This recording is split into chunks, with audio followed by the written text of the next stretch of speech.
Hi guys, Jay Kosha, writer, motivation speaker, and life coach. So today we're going to be talking about the number for numerology.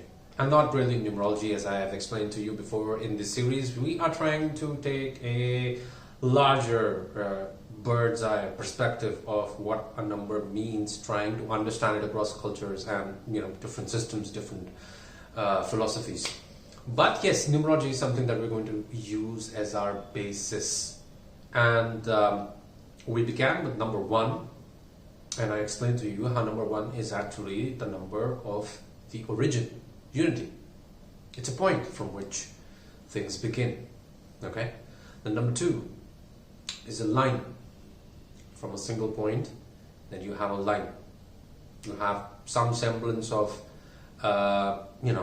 something that has come about into existence, some sort of progress.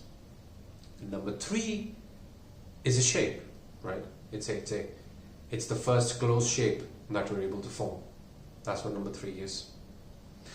Now, number four is very important from the perspective that number four is a number that enables growth. Why is that? Well, if you have a triangle, you cannot build triangles on top of triangles. You can't do that. The structure of entire cities and civilizations that we've built, we've been able to do that only because we have four walls. And on top of four walls, you're able to build more and more and more structures. Okay? So, in that respect, four is considered as a number of stability. Four is considered as a number of industriousness, business industrialization. But mainly, four is a number of a lot of structure and growth. It's very structure-oriented number, but in the sense that it is a number of creating solid foundations that are scalable. So if I look at it, from that perspective, four is the number of scalable growth. That's what four is. Now, it's very important from a lot of different perspectives, in fact. You see, there are four main directions: east, west, north, and south. And in Aristotelian philosophy, four corresponds to the four causes of social change. As Aristotle, the great thinker, he says that there are four main causes of a social change: material, formal, efficient, and final. And when we talk about four cardinal virtues, which you will find mentioned in Christianity, they were originally proposed by Plato. Plato was the guru of Aristotle. So Plato said that there are four cardinal virtues: justice, prudence, fortitude, and temperance. Four is also a very important number from the perspective of physics, because there are four forms of matter, four states of matter. Okay, liquid, solid, gas, and plasma. There are four dimensions, and the discovery of this fourth dimension by Albert Einstein is what changed, the study of physics and our understanding of space-time completely. Length, breadth, height, and time. Okay. There are also four fundamental forces: the electromagnetic force, the strong force, the weak force, and the gravitational force. In printing, there are four basic colors: cyan, magenta, yellow, black. Okay? And in Islam, there are four holy cities: Makkah, Medina, Jerusalem, Damascus. And if you talk about, from the perspective of the planets, four corresponds to the North Node. The North Node is actually one of the most misunderstood planets. It's a planet that everybody tries to run away from, and a lot of people actually feel about the number four that, it's an unlucky number. Number fours, they tend to have tough lives. Number four, they tend to have, tough circumstances in growing up. And in fact, you're likely to find that as well. A lot of number fours, they have tough experiences in their upbringing, especially with respect to their relationship with their father. because this goes back to a very interesting story that we have. You see, Rahu is related to the deity Bhairav, and Bhairav in Vedic astrology, Vedic philosophy, is a deity who is a very, very angry form of Shiva. Okay, and so this angry form of Shiva was inimical to the creator, Brahma, who created him. Because Bhairav had a lot of frustration about being born in the first place. Okay, so Kal Bhairav, this deity in Hinduism, in Vedic philosophy, is the deity which we associate with Rahu, is what we associate with the number 4. So quite often, number 4 people, the primary reason for their source of frustration in life is a frustration in being able to manifest their desires and their visions in the way they want. They have to go through a lot of difficulties to be able to establish what they want, to be able to create what they want. And so number 4 is also a number which has to do a lot with being trapped in your head. It's a very intellectualized sort of number, because if you look at Rahu, the way that we should, the north node of the moon, the way that we talk about the way that he's represented in Vedic philosophy, he's just a head. So it's a very intellectualized sort of number. And advice for you, if you live in a house which has the overall number 4, or you are a number 4, or you encounter a lot of number 4s, maybe because of the floor that you live on, or this is a repeating sequence that you see. An advice for you would be to spend time consciously grounding your energies in nature. Go out for walks, make it a routine, work out regularly. This is going to give you a lot of stability. Because, this over-intellectualized energy can become pretty obsessive. And so number 4 is also related, in Western astrology with the planet Uranus.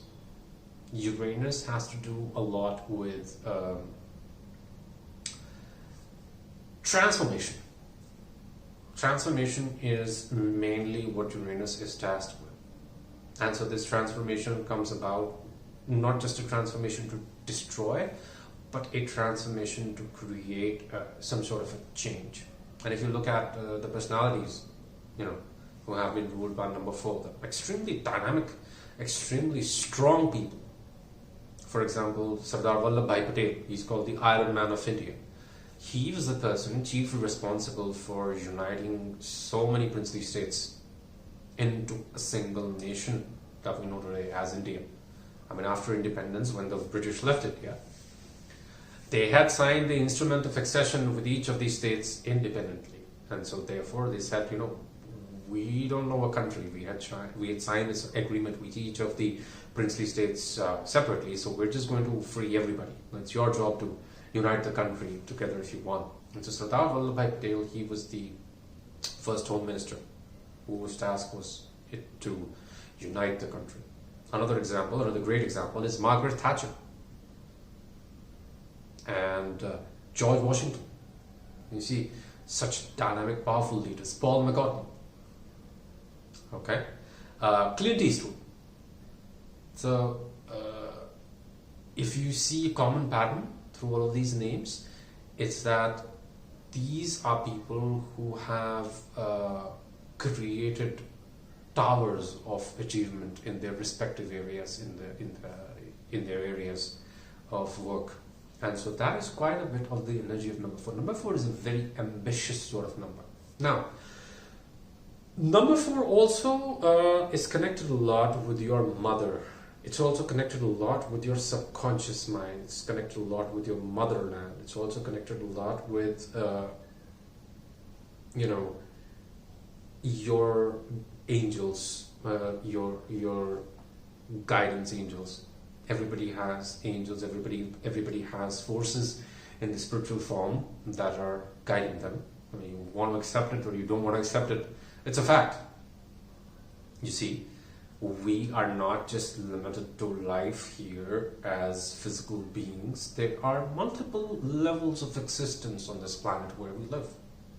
In the same way that you have ants, you have squirrels. In the same way, you have angels, you have humans, or let's say you have higher beings, higher vibrational energies that protect you, guide you. So that is also an association with the number 4.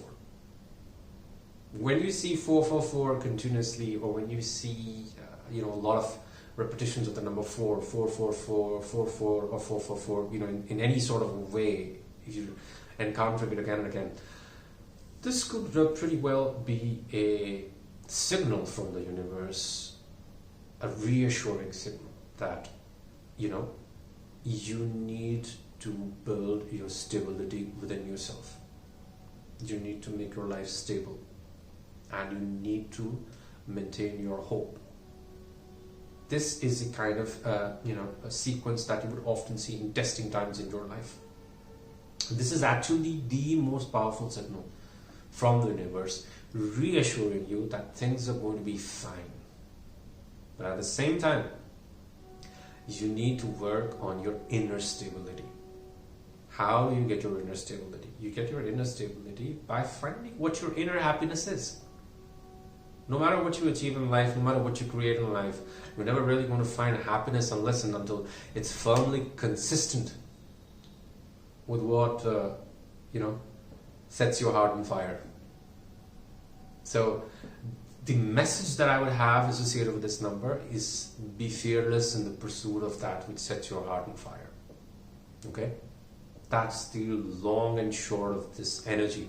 Now, in terms of the color, yes, it is associated with the color blue, because blue was associated with both Uranus and the North Node. What else?